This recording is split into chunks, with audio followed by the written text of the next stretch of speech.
الجامعة الملكية كدأبها تحاول في كل مرة أن تضم اللاعبين اللي يبزغ نجمهم في خارج المملكة المغربية. والحديث الآن عن نجم جديد يبزغ في الفئات الشابة في أكاديمية لاماسيا التابعة لنادي برشلونة.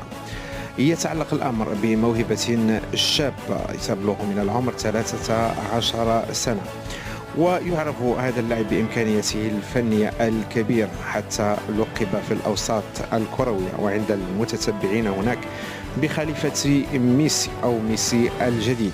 واللاعب يحمل رقم 10 وهو صانع ألعاب، يستطيع أن يلعب في وسط الميدان كما يستطيع أيضا أن يلعب في الأجنحة. فالجامعة الملكية المغربية تحاول ألا تضيع هذه الموهبة كما فعلت مع يمين لمال حينها،